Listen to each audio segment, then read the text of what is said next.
Muito bem, aqui estamos nós em mais um mês para o estudo da Revista Espírita, este periódico importantíssimo, porque revela não apenas os bastidores do trabalho desenvolvido por Allan Kardec na reunião dos textos que seriam a doutrina espírita, mas particularmente porque nos revelam uma dinâmica. E esta dinâmica é que nos nossos encontros nós temos procurado chamar a atenção a um conjunto muito grande de informações que a ausência de conhecimento leva justamente a não compreender, a não entender a razão pela qual alguns pontos merecem destaque da parte dele quando aborda os textos, particularmente naquelas obras que, de certa forma, vieram desdobrar o conteúdo do Livro dos Espíritos.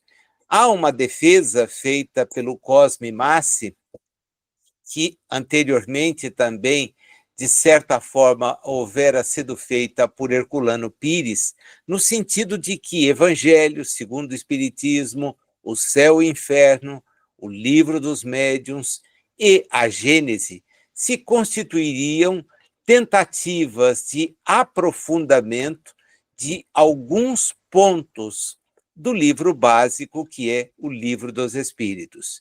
Embora, lendo estas obras, seja possível chegar às mesmas referências que os dois estudiosos chegaram, particularmente não consigo ver as coisas assim, desta forma. Entendo que, sim, Kardec cuida, nestes textos, de abordar aquelas questões, mas acho, particularmente, que ele faz com um propósito um pouco mais amplo. E este propósito, que nestas obras aparece várias vezes, mas várias vezes mesmo, é ancorado naquilo que estava publicado na Revista Espírita. O texto de hoje, que é um texto único, não pelo que ele contém, embora seja um texto rico nas suas observações, a entrevista que Kardec promove com esta pessoa, que é identificada apenas por iniciais, JBD, e a pedido dos seus familiares, essa entrevista é uma entrevista reveladora de uma dificuldade muito grande que o espírito experimenta em manter um contato com os integrantes da sociedade parisiense. E qual a razão? Ele houvera se suicidado. Era alguém descrente em absolutamente tudo, seja em Deus, seja na própria existência de algo além do corpo. E, evidentemente, alguém assim buscar a morte quando as coisas não lhe parecem bem, ou seguir dentro daquilo que lhe parece o mais adequado, é, de certa forma, coerente, né? Coerente.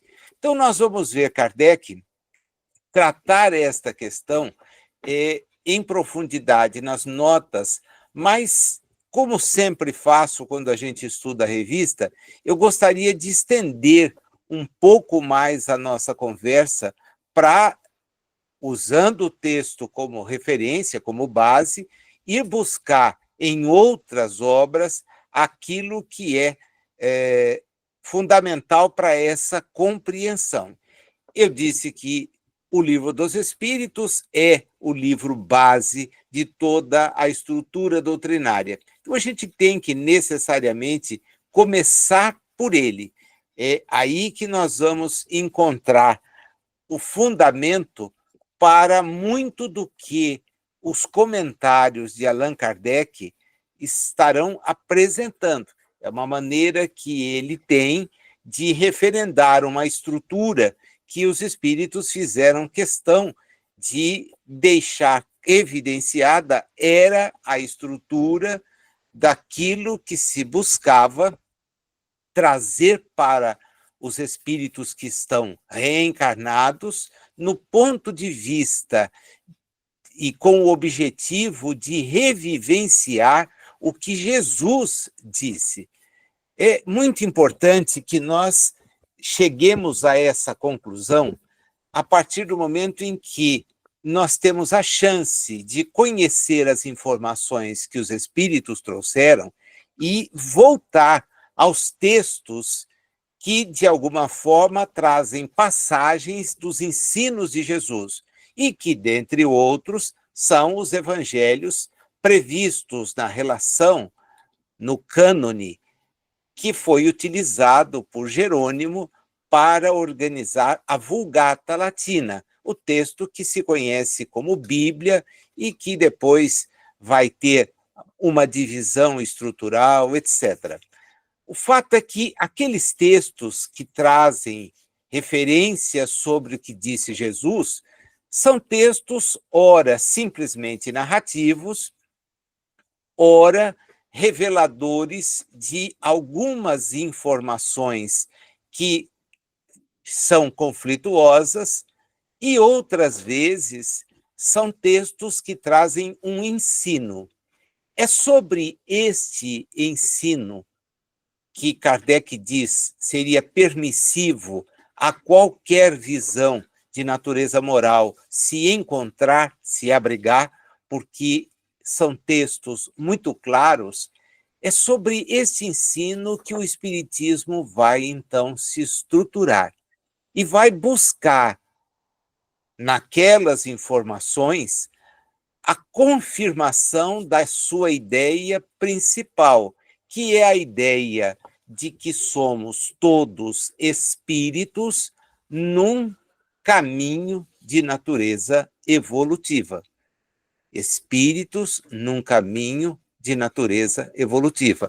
Mas não é um caminho que se cumpra numa única jornada, diferentemente do que se divulga, diferentemente do que muitas vezes até se impõe como sendo uma verdade que não se pode questionar.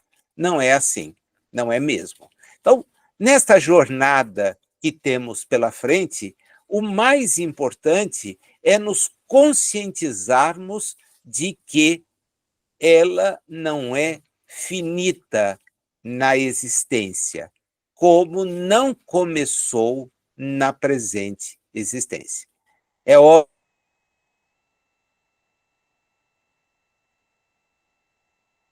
faríamos muito mais do que um encontro para falar a respeito de uma comunicação que está apresentada em 4 páginas, que é o texto do arquivo que cada um daqueles que participa do grupo de estudos recebeu para poder se preparar para o encontro de hoje. No Livro dos Espíritos, na questão 943, que integra a 4ª parte em que esta obra é estruturada na sua segunda versão, denominada Das Esperanças e Consolações, há um capítulo de número 1, o primeiro deles, que tem um subitem. Esse subitem se denomina Desgosto da Vida, Suicídio. E Kardec, então, pergunta aos espíritos de onde nasce o desgosto da vida, que sem motivos plausíveis se apodera de certos indivíduos. Quer dizer, de onde vem esta ideia? Dizem os espíritos, é efeito da ociosidade, num primeiro lugar, da falta de fé, num segundo lugar, e não raro da saciedade. Olha que interessante como as coisas são postas. De onde nasce essa ideia? Olha, presta atenção que são 3 coisas. Primeiro, ociosidade. Se nós formos ver uma das leis fundamentais em que se estrutura o Livro dos Espíritos, está na parte terceira, é a do trabalho. É a do trabalho. E ali nós vamos ver exatamente a necessidade que todos temos de nos manter ativos. Física, mas acima de tudo, espiritualmente ativos. É importantíssimo manter-se espiritualmente ativo. A melhor maneira de manter-se espiritualmente ativo é efetivamente praticar o bem. É o amai-vos. Entretanto, o Espírito Verdade acresce o instruí-vos, o que significa aproveite o tempo que você tiver em qualquer das oportunidades na realidade física ou além dela, para manter-se intelectualmente ativo. Busque conhecer. Busque conhecer. Segundo ponto, da falta de fé. E a fé, como também aparece nesta mesma parte do Livro dos Espíritos, na lei de adoração, é decorrente, muitas vezes, da equivocada forma de se apresentar as coisas, o que leva à desilusão, o que leva ao afastamento.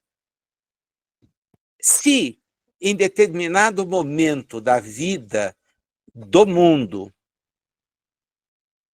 acreditar-se em algumas fantasias se fazia justificável, insistir nelas nos dias que vêm do século XIX para cá, parece muito leviano, parece muito irresponsável.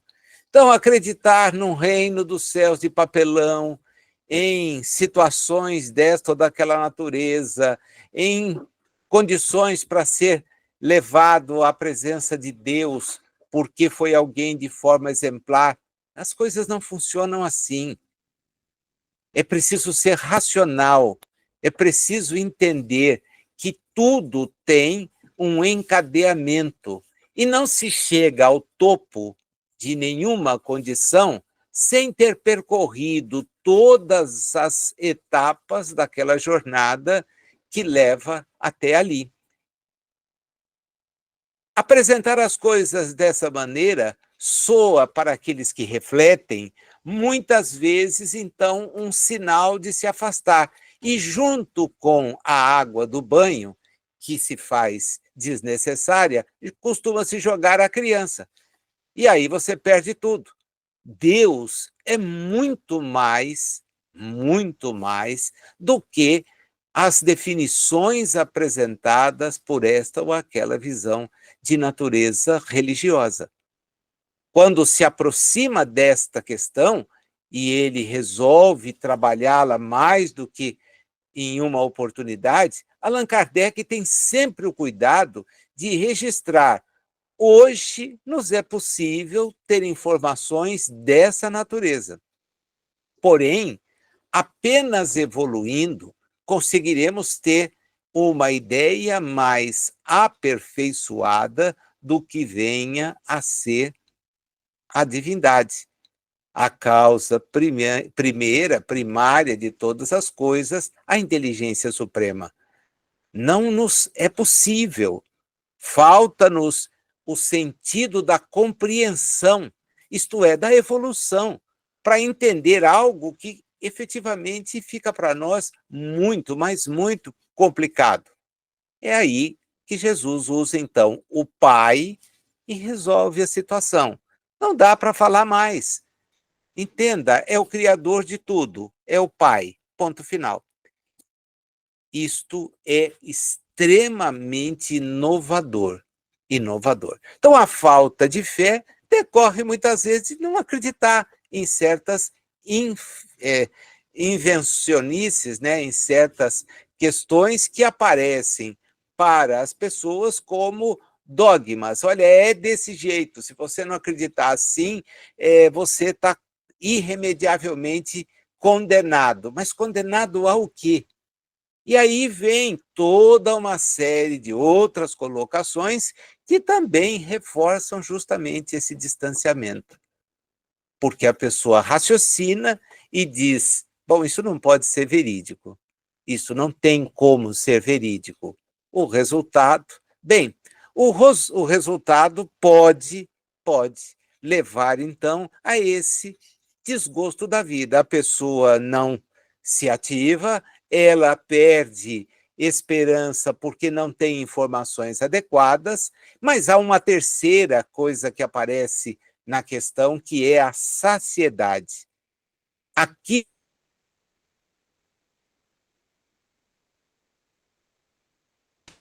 já lhe dá suficiente forma de manter-se e, às vezes, até de manter-se excessivamente.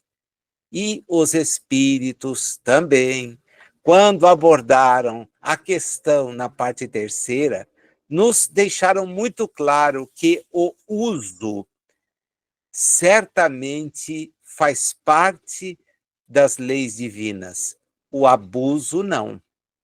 Então, aquele que está saciado, muitas vezes, é alguém que abusa das facilidades que tem. Então, vem à pessoa, ao espírito, um certo desgosto de estar na vida de natureza material. Ele não para pensar que ele transcende a matéria, porque as informações sobre a transcendência da matéria lhe parecem infantis, e ele, então, as recusa. Na questão 944, que vem em seguida, nós vamos ter, então, uma pergunta muito objetiva. O homem pode tirar a própria existência? Ele pergunta com a palavra vida, porém, o sentido é diferente, né? Existência são essas etapas que para nós parece a vida, e vida é a somatória das nossas existências desde que fomos criados por Deus na expressão mais simples possível. A resposta não. Só Deus tem esse direito. O suicídio voluntário é uma transgressão da lei divina. Mas a resposta traz uma informação diferente. Ela fala suicídio voluntário. E Kardec, então, se atreve a pedir um esclarecimento. Tem formas de suicídio que não são voluntárias? E a resposta deles é muito óbvia. O louco que se mata não sabe o que faz. Então percebam que mesmo na questão da morte do corpo, levada a efeito a partir do suicídio, é muito importante que nós entendamos as condições daquele que a provoca, daquele que a busca.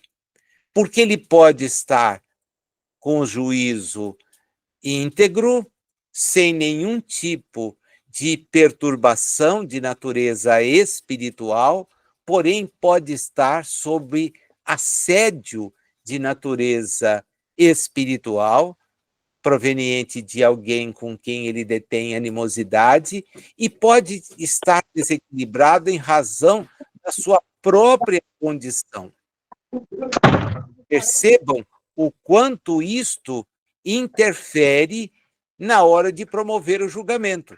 Então, também é cuidadoso, exige de nós todo o cuidado, fazer esta ou aquela afirmação no sentido de que, para todos os que buscam a morte voluntária, nós estaríamos numa mesma condição. Não é isso que eles deixam evidenciado quando respondem a essa pergunta de Kardec, que vem justamente a partir de uma informação que não é uma informação extremamente comum. Eu disse que a pergunta nos remetia a um outro texto. E vocês que têm o hábito, então, de anotar, peguem para ler depois com mais cuidado, porque eu não vou me deter em tanto assim nesse texto, mas está no capítulo 5º do Evangelho, o item de número 17. No capítulo 5º, item 17. O suicídio e a loucura. E ele, então, explica naquilo que aparece justamente num comentário bastante extenso, o que o Espiritismo consegue ampliar a capacidade de compreender essa questão da busca do suicídio. Apresenta-nos o Espiritismo, os próprios suicidas, a informar-nos da situação desgraçada em que se encontram e a provar que ninguém viola impunemente a lei de Deus que proíbe ao homem encurtar a sua vida. Entre os suicidas, alguns há cujos sofrimentos, nem por serem temporários e não eternos, não são menos terríveis e de natureza a fazer refletir os que, porventura, pensam em sair daqui antes que Deus o haja ordenado. Então, esta ideia, ela só é possível a partir do quê? A partir do contato com os espíritos que deixaram a Terra. Essa é a razão do texto que a gente tem hoje para analisar. Porque o pedido dos familiares, no sentido de que houvesse a evocação daquele homem identificado pelas 3 letras J, B e D, era no sentido de saber se ele tinha alguma informação para ofertar. Esse é o propósito. Os parentes, evidentemente, estão preocupados porque, descreve Allan Kardec, ele era um homem instruído. Entretanto, era até onde podia se imaginar imbuído de ideias materialistas. Então, conhecia muito, porém, o conhecimento era restrito às coisas da matéria. Esta é a questão mais desafiadora que acaba surgindo para o próprio propósito espírita. Muitos que não conhecem o espiritismo entendem que a preocupação-chave dele é a de ocupar o lugar de outras denominações de natureza religiosa que estão presentes, e não é. Essa não é a preocupação-chave. O espiritismo entende que, a depender do grau evolutivo em que estejamos, esta ou aquela visão particular a respeito de temas que dizem respeito à alma, que é o espírito encarnado, podem ser obtidas onde a pessoa se sente melhor. E nós temos que respeitar esta opção. É o passo evolutivo em que ela se encontra. Não que o espiritismo seja um passo além, não é isto. É que conhecer-se da forma como o espiritismo nos permite aumenta o grau da nossa própria responsabilidade. Aí está a chave. Onde está escrita a lei de Deus? Na consciência. A quem muito se deu, muito será cobrado. Portanto, se você conhece, se você tem a informação, o seu grau de comprometimento é muito maior. É muito maior. Você pode ser uma pessoa instruída do ponto de vista dos conhecimentos disponíveis na Terra, e nos dias atuais esse conhecimento é muito fragmentado, é muito aprofundado, então nós temos pessoas habilitadas a falar de inúmeros assuntos. Mas a questão-chave não é essa. A questão-chave é: o reino não é daqui. O reino não é daqui. O reino não é o transitório, não é o do corpo. O reino é o do espírito, o do espírito. Então preste atenção, porque você terá que reunir informações a respeito desta situação, desta realidade. Você deverá buscar na sua existência, na medida do seu grau de compreensão, do seu grau evolutivo, inteirar-se de questões que transcendem a existência material. Esse cidadão conhecia muito, mas era materialista. Não acreditava, são palavras que aparecem no texto, nem na alma, isto é, na presença de algo além do físico, e muito menos em Deus. O que ele toma de iniciativa? Ele se afoga. Ele dá um jeito de se afogar. Há 2 anos, ele havia desencarnado.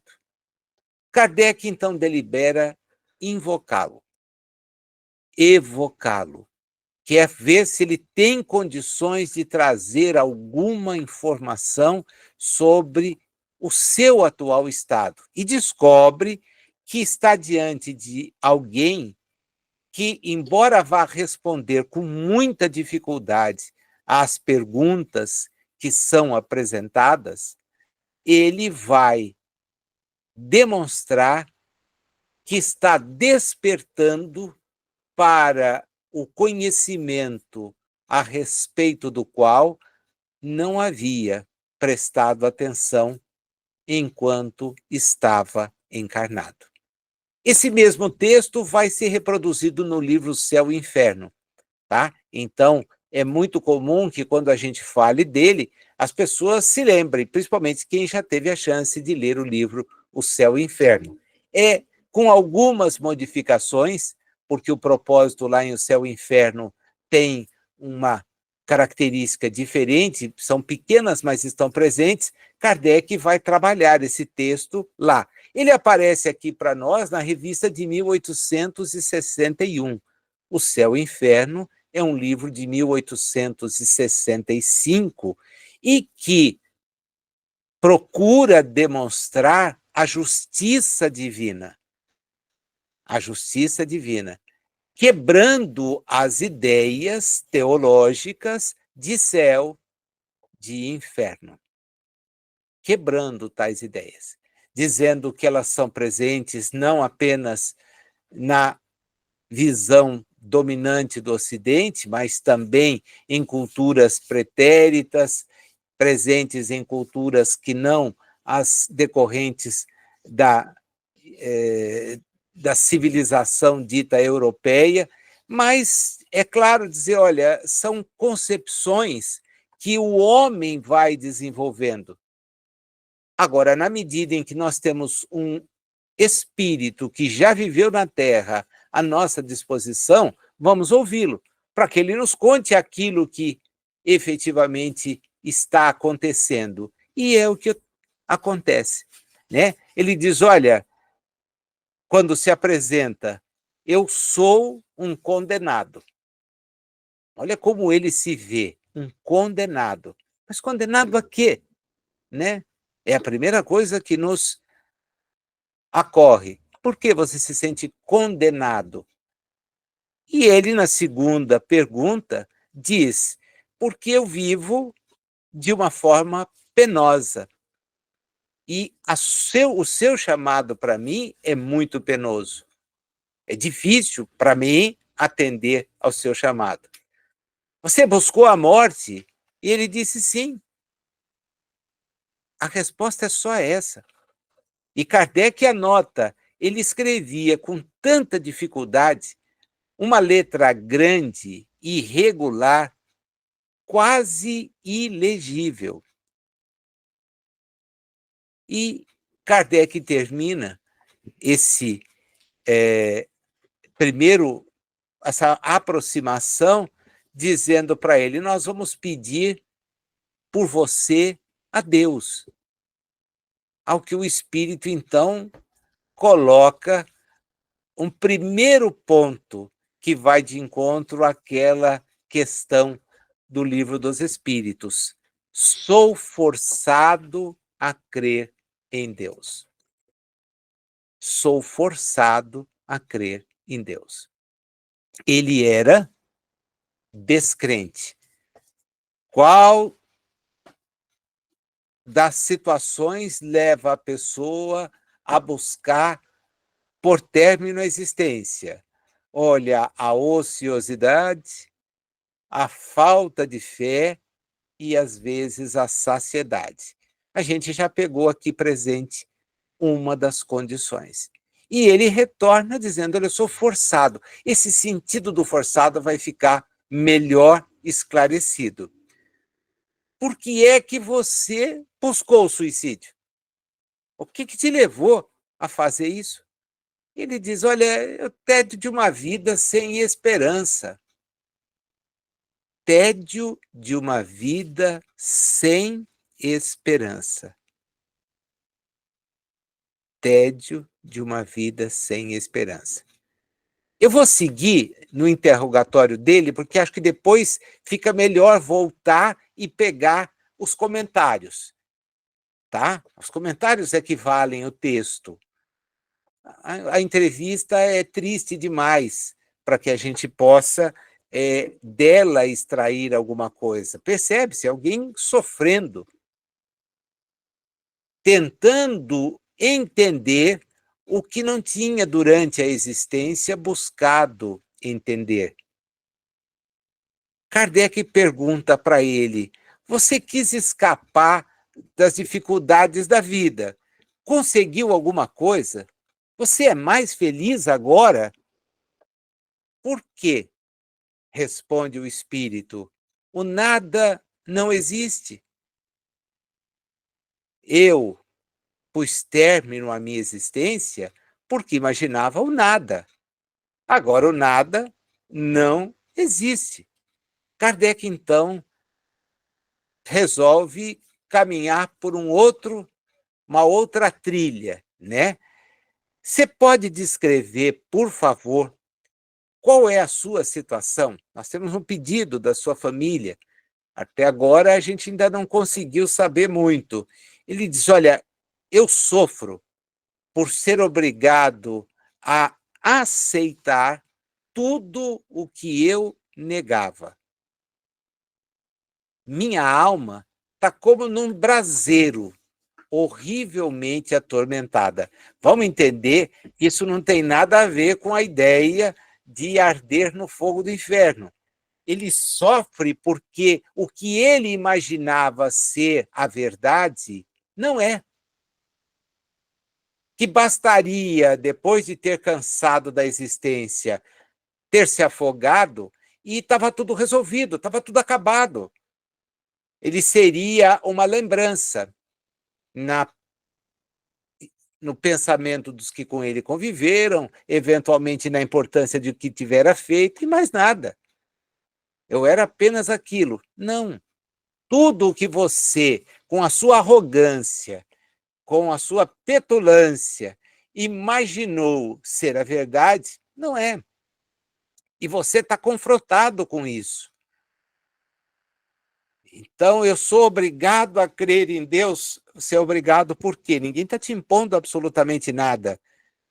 Porque há uma inteligência suprema, há uma causa primária. E percebam vocês que ela não emite julgamentos.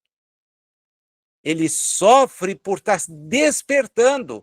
Não está num tribunal, não foi conduzido a um juízo para ser mandado, nada disso. Vejam como as concepções humanas, elas desiludem as pessoas, elas criam histórias e elas dificultam que a racionalidade possa ser chamada a desenvolver-se neste assunto, que é o assunto que mais nos interessa, o do que somos. O do que somos.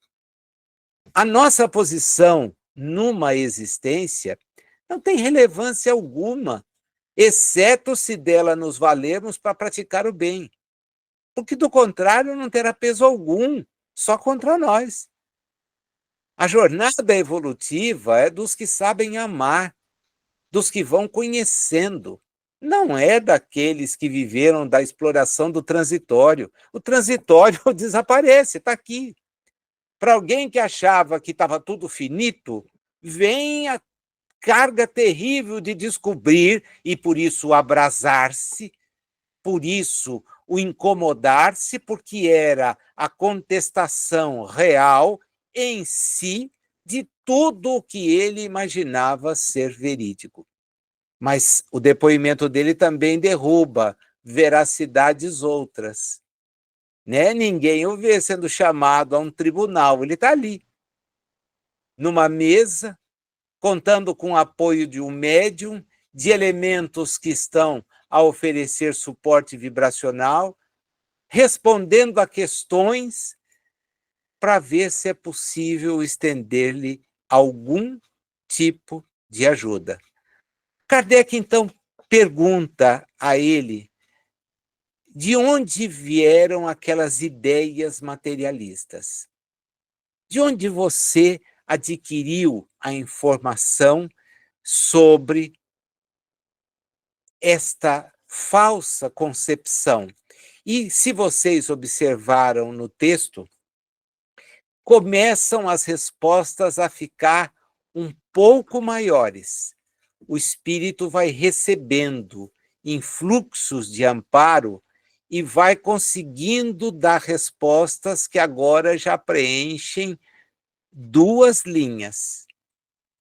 Em outra existência, eu tinha sido mal e meu espírito estava condenado a sofrer os tormentos da dúvida durante minha vida.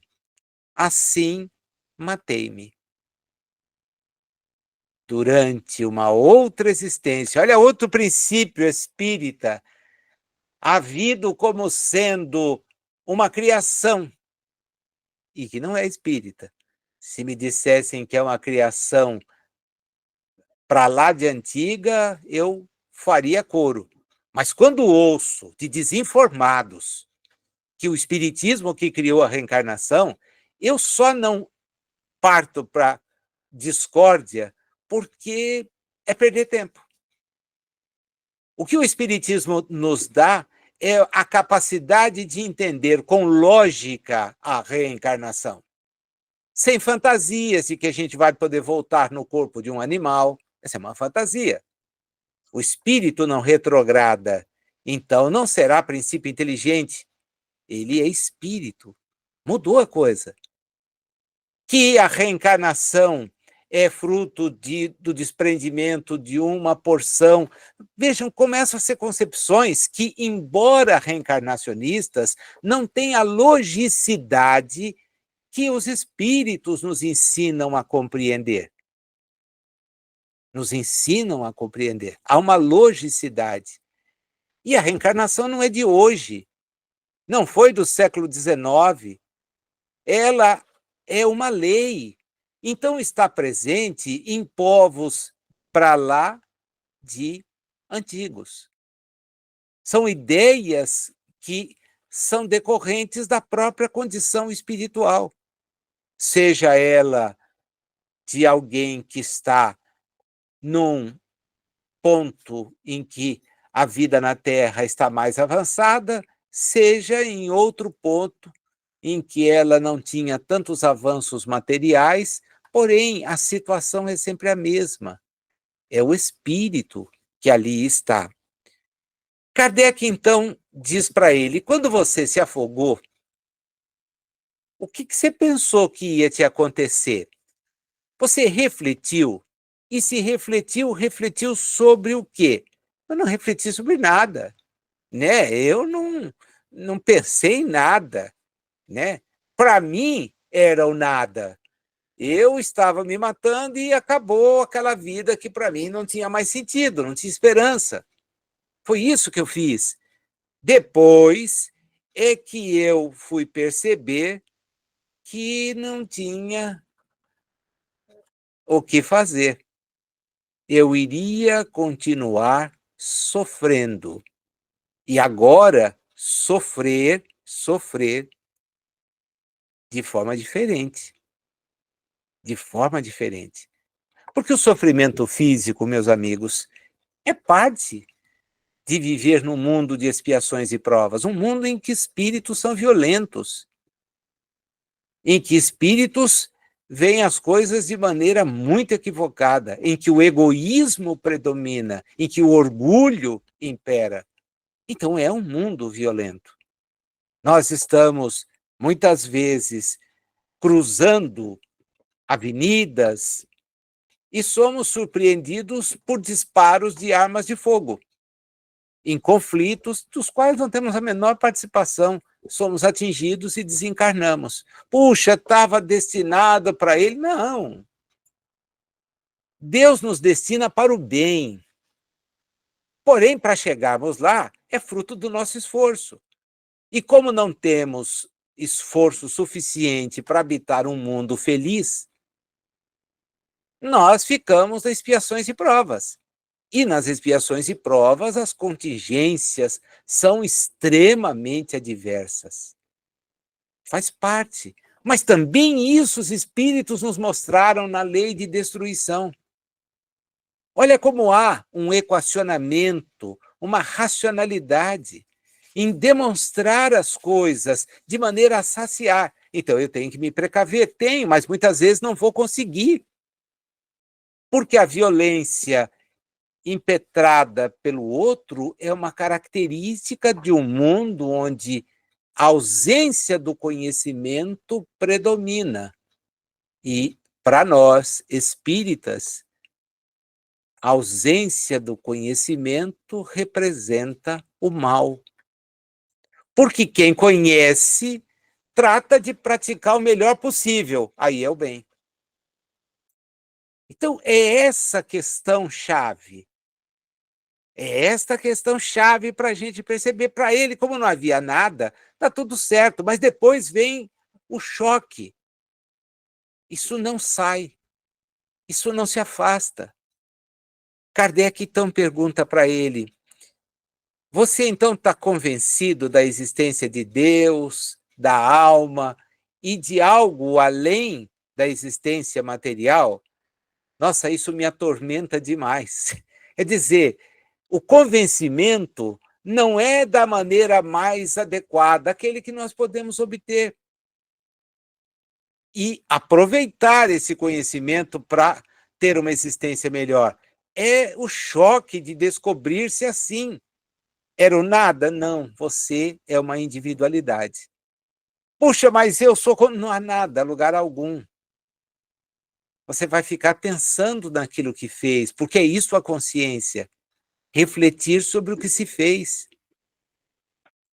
sobre aquilo que se deveria ter feito, qual era a melhor atitude, qual é a melhor posição.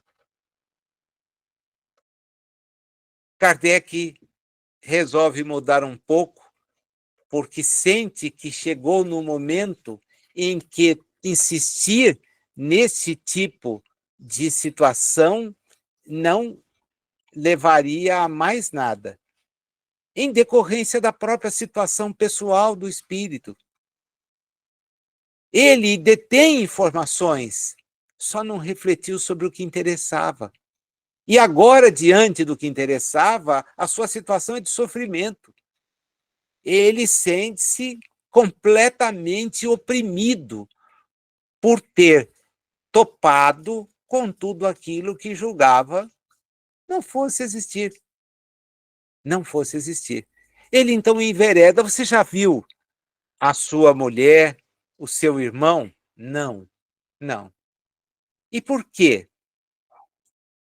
Aí ele diz, com uma outra pergunta: por que reunir nossos tormentos? A gente se exila na desgraça e só se reúne na felicidade. Ai de mim. É dizer, não quer estar ao lado da sua mulher, ao lado do seu irmão, aqueles que pediram para que nós te evocássemos? Não, não. Podemos chamar o seu irmão que está aí ao vosso lado? Não, não, eu estou muito mal. E por que você não gostaria que nós o chamássemos? Porque ele também não é feliz. Ele também não é feliz. Você tem medo da sua presença? Ele pode vos fazer o bem, ou ele vai vos fazer mal. Não, mais tarde. Há um parente vosso aqui que pergunta se você assistiu o seu enterro e se ficou satisfeito com o que ele fez na ocasião. A resposta é lacônica: sim. Você tem algum pedido? 17. Que orem um pouco por mim. Aí Kardec vai para uma colocação final que vai tentar colocar mais um pouquinho de informação para todos nós a partir do testemunho dele e como prova indireta, nós vamos ver que só em parte, de que estava falando com a pessoa certa. Não se tem a exata noção do espírito que está ali. Os que têm tido a oportunidade de estudar o livro Nos Domínios da Mediunidade sabem que, do ponto de vista espiritual, a identificação dos espíritos que se comunicam é fruto de um processo de estudo. Para aqueles que ali estão trabalhando, do ponto de vista do serviço que os encarnados podemos prestar, é uma entidade que comparece. Às vezes temos com ela uma ligação. É o marido da última existência, é o irmão da última existência, e o médium que detém essas condições vai se convencer da presença deles. Mas outros que desconhecem as pessoas veem a comunicação. Os espíritos que estudam não, sabem quem está ali. Tem chance até de acompanhar e saber muito mais, porque estão num processo de ajudar, não por curiosidade. É sempre importante deixar isso muito evidente. Não há curiosidade do ponto de vista do espírito que vem participar. Ele quer ajudar, ele quer amparar, né? Kardec quer se comprovar que está falando com a pessoa certa. Eu preciso ter certeza. E diz, olha, você frequentava uma sociedade em que as pessoas tinham esse mesmo tipo de ideia. Você quer que eu transmita alguma coisa para eles? E ele diz que infelizes possam eles acreditar numa outra vida. É o que eu posso lhes desejar para maior felicidade. Se pudessem compreender minha triste posição, iriam refletir bastante. Iriam refletir bastante. Prestem bem atenção, porque é a frase mais rica que o Espírito nos oferece. Desperta nele algo que nós vamos perceber é o começo da mudança da sintonia vibratória. Quando ele se mata, tirando a vida do corpo, ele não se preocupa com a mulher, não se preocupa com o irmão, deixa ambos desiludidos em sofrimento, não quer revê-los, ele pensou nele. Ponto final. Eu vou terminar com a minha existência. É o nada e para mim não há esperança.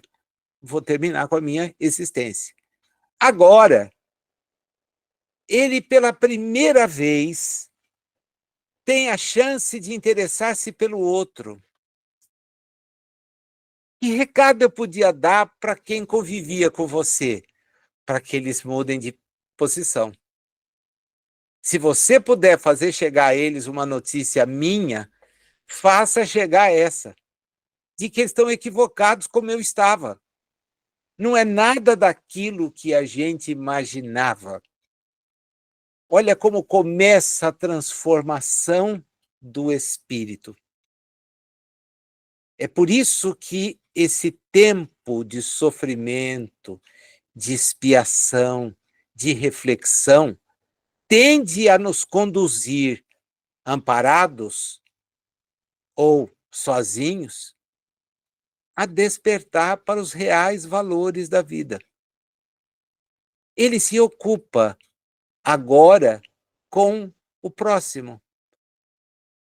Aquele grupo que a gente não fica sabendo qual é, certamente porque Kardec entende que não é uma informação apta ou útil, mas é algo que ele, então, sabe, porque confirma quem é a pessoa, e a ideia defendida por aquelas pessoas certamente lhe era conhecida. Ele, então, devolve ao espírito, dá ao espírito a chance de se comunicar com eles, e essa é a resposta, que eles acreditem numa outra vida. Que acreditem. Porque aí eles vão ser mais felizes do que eu sou. Eles entenderiam a minha triste situação, iriam refletir um pouco mais. Antes de eu entrar na segunda entrevista, né, nós vamos perceber que Kardec, quando tem a chance de refletir a respeito dessa questão ligada ao suicídio, também no Evangelho, a segunda parte que aparece lá no item 17, diz para nós pensarmos e muito sobre esse ponto. O espírita tem, assim, vários motivos a contrapor a ideia do suicídio. A certeza de uma vida futura, em que sábio será tanto mais ditoso quanto mais inditoso e resignado haja sido na terra. A certeza de que, abreviando os seus dias, chega precisamente a resultado oposto ao que esperava, que se liberta de um mal para incorrer num mal pior, mais longo e mais terrível. Então, o espírita tende a ser um defensor da vida, da existência. Não vai desejar, sob qualquer forma, a morte do outro.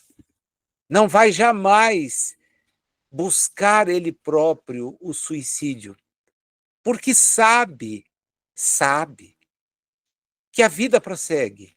Não se trata mais da ilusão, é a certeza.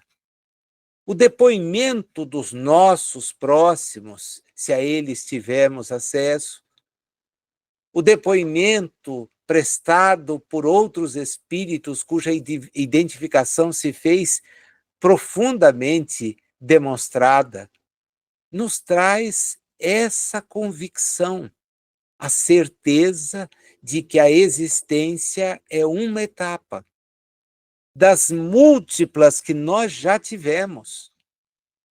E interrompê-la porque nos julgamos ou pessoas sem ter propósitos, desesperançosas, ociosas, por não termos a convicção nas informações que nos chegam e na existência das leis que revelam o Criador.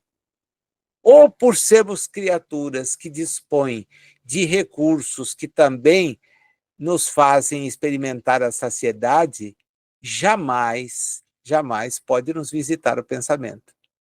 Por mais grave seja a nossa jornada, por mais difícil seja a prova pela qual estamos passando, desejar apressar os nossos dias nela é um equívoco muito grande, porque a reencarnação, para todos nós, é uma necessidade. E uma necessidade de pôr em prática propósitos que muitas vezes só temos na teoria. A hora é de pôr em prática o que teoricamente talvez tenhamos planejado. E não há planejamento mais difícil de ser executado que é o de ser melhor. Porque a tendência ao comodismo, a insistir nas mesmas coisas, é uma constante. Então, nós temos que nos impor desafios e tentar superá-los. É feita uma evocação de alguém que tinha as mesmas ideias que ele, né? Alguém ligado a ele, o seu irmão, mas que não se suicidou, né? E Kardec, então, diz que, embora essa pessoa se mostrasse infeliz, estava mais calma. O que diferenciava um do outro? A caligrafia. Esse escrevia de maneira legível, clara. Kardec, ao evocá-lo, já recebe uma resposta muito mais completa, né? Diz esse espírito que deseja que a lição que ele vai trazer seja útil e que persuada as pessoas de que há uma outra vida na qual nós expiamos duas coisas. Olha que interessante o que aparece aqui: nossa falta e nossa incredulidade. Vós e o vosso irmão, diz Kardec, têm condições de vos examinarem, de vos verem? Não, ele foge de mim. Você está mais calmo do que ele. Você pode me descrever quais são os seus sofrimentos? E aí o espírito dá uma resposta, juro que é daquelas assim que a gente lê e vê o quanto uma simples frase tem lições de uma profundidade imensa. Na terra, não sofrem o vosso amor próprio, o vosso orgulho, quanto sois obrigados a confessar o vosso erro. Vosso espírito não se revolta ao pensamento de vos humilhardes ante aquele que vos demonstra que estáis errados? Então, que pensais que sofra o espírito que em toda a sua existência ficou persuadido de que nada existe além de si mesmo e que tem razão contra todos? Quando, de repente, ele se acha ante a deslumbrante verdade, sente-se aniquilado e humilhado. A isto vem juntar-se o remorso de que, por tanto tempo, ter esquecido a existência de um Deus tão bom, tão indulgente. Seu estado é insuportável. Não encontra calma, nem repouso. Não achará um pouco de tranquilidade, senão no momento em que a graça santa, isto é, o amor de Deus, o tocar. Porque de tal modo o orgulho se apodera do nosso pobre espírito que o envolve inteiramente, e ainda lhe é necessário muito tempo para se desfazer dessa túnica fatal. Só a prece de nossos irmãos nos ajuda a nos desembaraçarmos dela. Meus amigos, olha que lição! Olha que ensinamento! Que ensinamento! Que clareza de raciocínio, demonstrando o quanto o equívoco de nadar contra a corrente nos enceguece e nos faz, sem ter obtido informações que achávamos pueris, sem sentido, voltar à realidade espiritual e ser confrontado por algo que não imaginávamos pudesse existir. O materialista, e aí está o foco do espiritismo, esse é o combate do espiritismo, é contra o materialismo, contra a visão daqueles que não partilham a nossa maneira de compreender as coisas, porém são espiritualistas. A gente tem que o espiritismo é espiritualista, doutrina espiritualista, acredita em algo além do que é o físico. Lógico que dá a esse algo muito mais do que uma breve incerteza, uma breve certeza fugaz. Não, vem lá e detalha, convoca, explica, demonstra, satisfaz a racionalidade. É isto que o Espiritismo faz, satisfaz a racionalidade. Pode nos confrontar, e nos confronta, porque as explicações que traz demandam da nossa parte uma mudança muito grande de postura. Exigem de nós uma forma de caminhar completamente diferente da forma que julgávamos ser a mais adequada.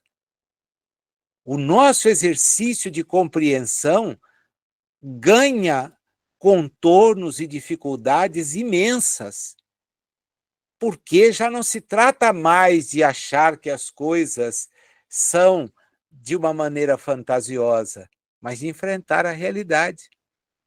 Então, o Espírito apresenta 3 perguntas para depois dizer para Kardec: o que você pensa de alguém que está na minha situação? Tudo o que eu achava era falso. Tudo o que eu entendia como sendo verdadeiro é uma tremenda de uma balela.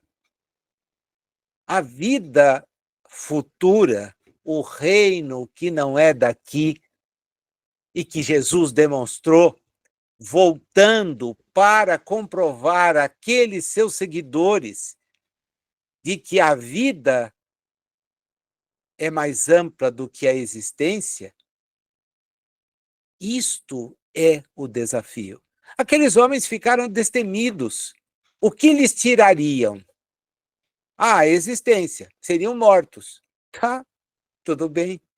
E o que é a morte para o espírito? Nada. É a perda de uma oportunidade que ele teve de fazer o bem da melhor maneira possível. Mas e se ele fez uma existência de práticas benéficas? Se ele se dispôs a servir, mesmo assim é incompreendido e morto, fazer-se-á o quê? Aqueles que acham que matam o corpo e matam o espírito não têm nenhuma outra noção além do que aquela que é o próprio corpo. Apenas e tão somente. Então, elimina o problema. Jesus veio demonstrar exatamente o reino, que é espiritual. O homem estava no momento de ter a notícia e ele quis dá-la pessoalmente. A partir daí, essa informação foi tratada por nós da maneira mais equivocada possível. Porém, ele havia predito. Eu tinha mais coisas para dizer, mas hoje não dá. Não dá mesmo. Se vocês amarem, já está ótimo. Façam isso. E não tenham dúvida. E não tiveram. Não tiveram. Quando ele aparece a Saulo de Tarso, ele já dá a Saulo um choque que certamente o espírito de Saulo, antes de reencarnar, houvera pedido. Porque ele não fazia parte do grupo de seguidores, porém haveria de defender aquela ideia do reino. E ao saber que perseguia os seguidores de alguém que ele não houvera conhecido, mas que para ele se manifesta questionando qual a razão, ele desperta com uma dificuldade imensa para a tarefa que deveria cumprir. E a cumpre. Entendendo que deveria divulgar aquilo que Jesus houvera dito. Ele que não concebia a presença do Messias, daquele que houvera sido prometido, em parte, pelos textos antigos, porque grande parte daqueles textos representa a leitura que os homens temos sobre fatos espirituais e que não são como nós os enxergamos na maioria das vezes. A conversa continua e ele então pede ao espírito comunicante se ele gostaria de ver os outros irmãos que estão encarnados ou em espíritos. Eu posso falar de todos eles. Nós estávamos conversando aqui com o seu irmão e um dos presentes orou por ele. A prece foi útil? A resposta também é muito clara. Ela não vai ser perdida. Agora não vai conseguir produzir efeito. Vai ser. Nesse momento, não. Ele está desequilibrado.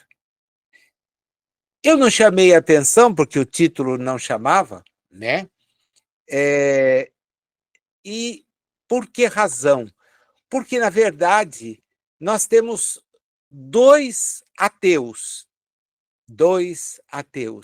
chamados para um mesmo encontro. Um deles é suicida. É o que revela as piores condições. O outro se faz chocado. Ambos estiveram no mesmo ambiente familiar. Um revela um sofrimento extremo. O outro revela uma lucidez, porém ambos demonstram muita decepção com as certezas que tinham e que não se comprovam quando a experiência termina. Kardec remete o conteúdo daquelas manifestações para a pessoa que havia pedido que elas ocorressem, né? Na verdade, o pedido, como ele nos apresenta, era em relação ao que havia se suicidado. E ele manda a Kardec uma resposta que é, assim, para lá de comprovadora do acerto daquilo que ele presenciou, né? O senhor não sabe o bem que essa evocação produziu para nós. Nós os reconhecemos perfeitamente. E a gente descobre que quem havia pedido a manifestação era o genro do suicida ateu e sobrinho do suicida, do não ateu, que desencarna, E essa afinidade do parentesco decorre dos laços de família. O sogro, então, tio da mulher, e ele também considera como seu tio, como nós comumente fazemos. Nós os reconhecemos. A letra do primeiro tem uma analogia com a letra que ele tinha em vida. Tanto mais quanto nos últimos meses que passou conosco, ela é arrebatada e indecifrável. Kardec achava que aquela letra era o estado do sujeito. Não, o garrancho era próprio dele. Ele escrevia daquele jeito mesmo. Tá? Então é um sinal de que era ele. Aí encontramos a mesma forma das pernas, da assinatura e de certas letras. Principalmente, olha o número de letras: D, F, O, P, Q e T. Ainda por mais que o médium pudesse usar a grafia semelhante, todas essas situações não. E ele vai mais. Quanto às palavras, às expressões, ao estilo, isso é notável. Para nós, a analogia é perfeita, a não ser o seu maior esclarecimento sobre Deus, a alma e a eternidade, que ele negava formalmente. Estamos, pois, perfeitamente convencidos quanto à identidade. Mostrei, continua a carta, as duas comunicações a várias pessoas que ficaram tocadas por sua veracidade. Mas os incrédulos, os que participam das opiniões de meus dois parentes, desejavam respostas mais categóricas que, por exemplo, o senhor D, vamos lá perceber aonde entra o incrédulo, dissesse o lugar onde foi enterrado, onde se afogou, de que maneira procedeu, etc. Para satisfazê-los e os convencer, bem poderíeis fazer-lhe as seguintes perguntas. E aí ele apresenta: onde e como cometeu suicídio? Quanto tempo ficou mergulhado? Onde seu corpo foi encontrado?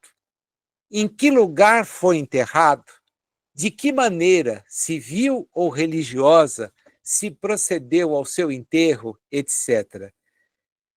Peço-vos, Senhor, a bondade de exigir perguntas categóricas que eu fiz para aqueles que duvidam. Eu acho que isso vai produzir um bem muito grande para eles, né?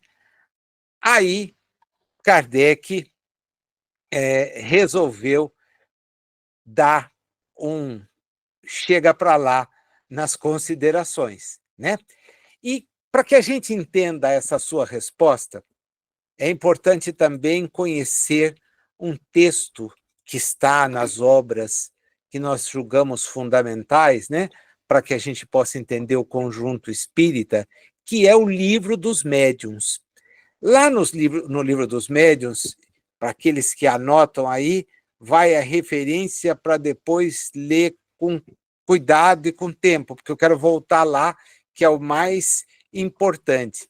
Deixa eu só localizar aqui, porque eu fiz a anotação e não quero perder de passar para vocês. Está no capítulo 26, no item 286 e seguintes, mas o que importa mesmo para a gente estudar é o 286, que são as perguntas que se podem fazer aos espíritos. E na 286 estão as observações preliminares, né? Eu posso perguntar para o espírito aquilo que eu acho que devo perguntar? Então, essas perguntas que ele apresentou em resposta, todo mundo estava feliz, todo mundo ficou contente em casa, mas os amigos daquela sociedade, que ambos certamente participavam, completamente descrentes, eles queriam mais detalhes, mais detalhes. E o senhor pode fazer essas perguntas? Aí ele então responde. As perguntas que você deseja que eu dirija ao espírito do vosso sogro são ditadas por louvável intenção, a de convencer os incrédulos, porque em vós não há mistura de sentimentos de dúvida e de curiosidade. Entretanto, um mais perfeito conhecimento do Espiritismo vos teria feito compreender que elas são supérfluas. É dizer, você não tem dúvida? Não, eu estou convencido que é meu sogro, convencido que é o tio da minha mulher, meu tio por afinidade. Então, meu amigo, esse tipo de pergunta eu não vou fazer. Por quê?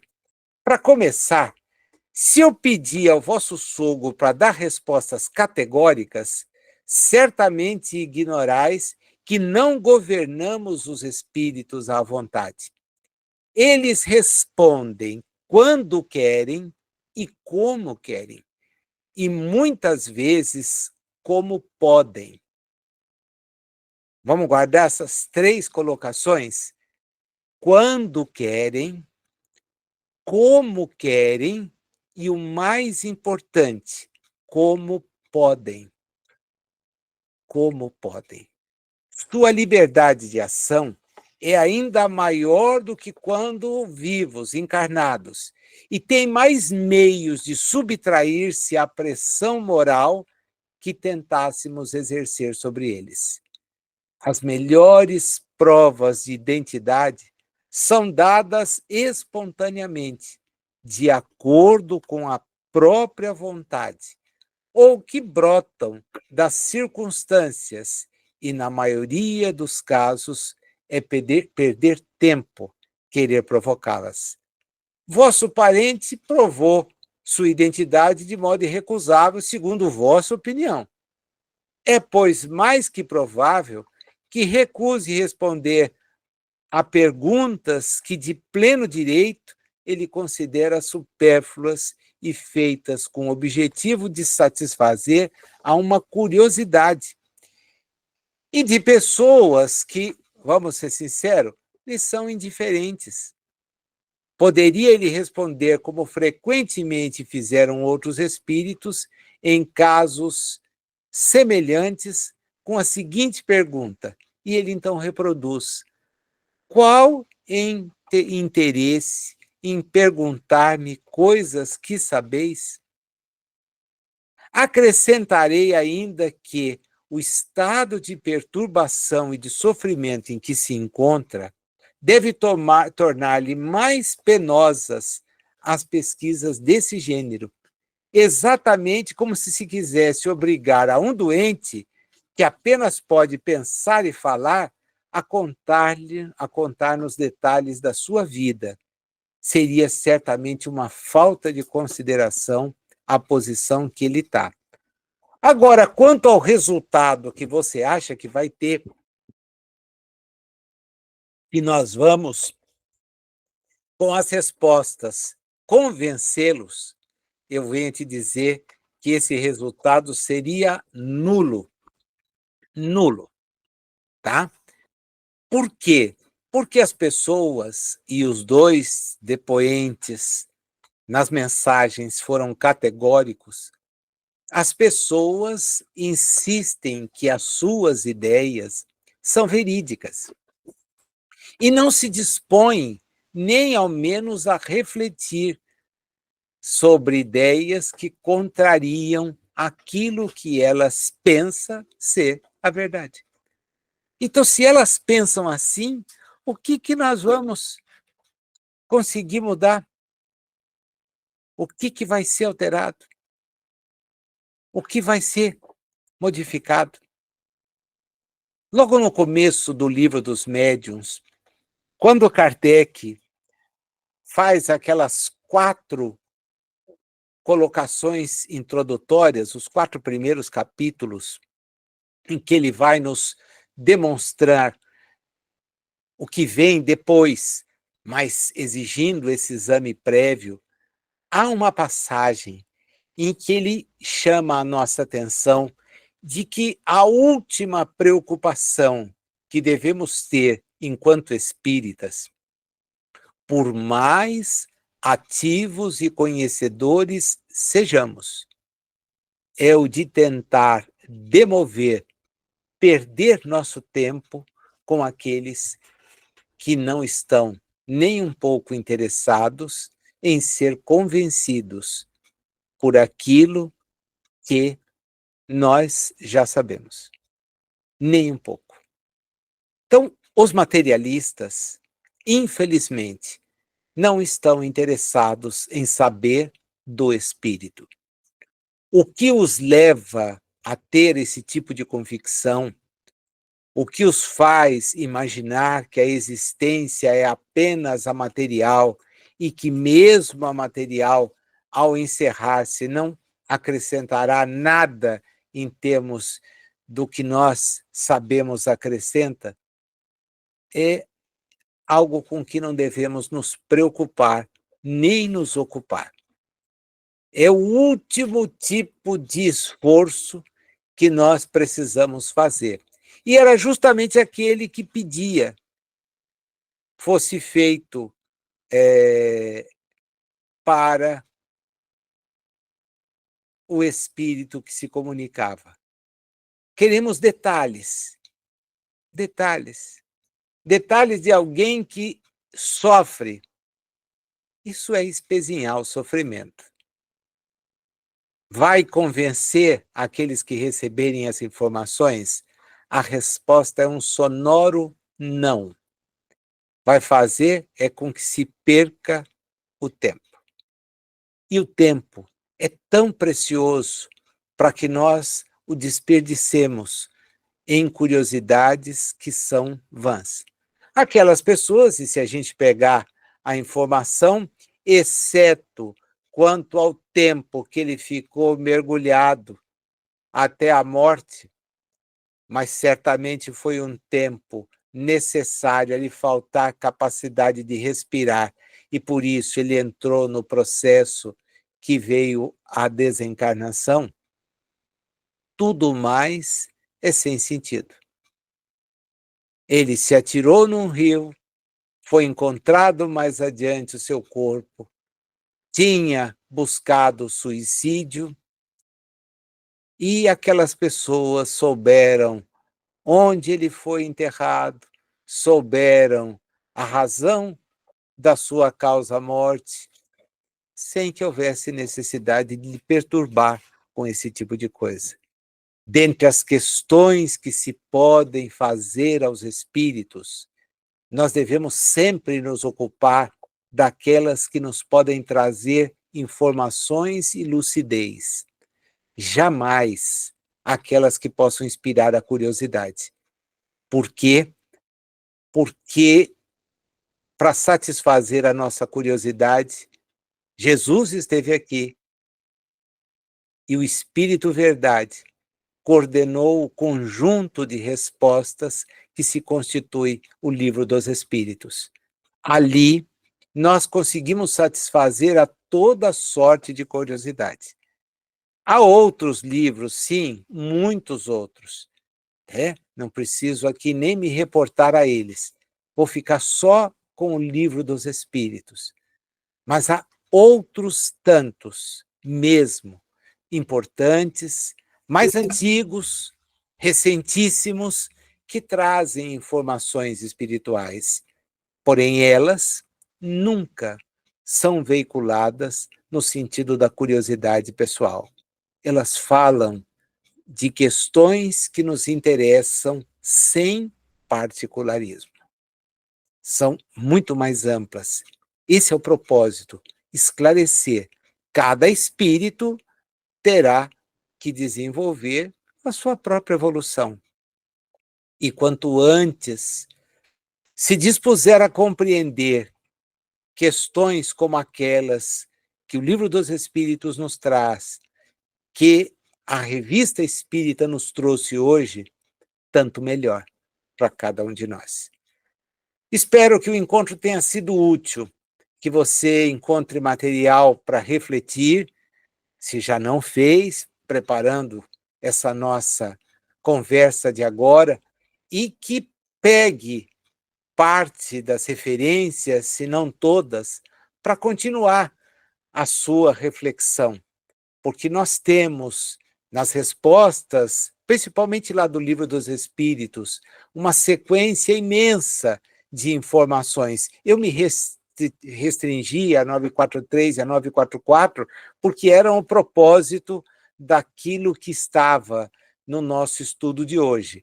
Porém, se vocês seguirem, certamente encontrarão a satisfação, não de curiosidades, tá? Mas a informação que nos ajuda a caminhar melhor. Obrigado pela sua presença e até o próximo mês com mais um estudo.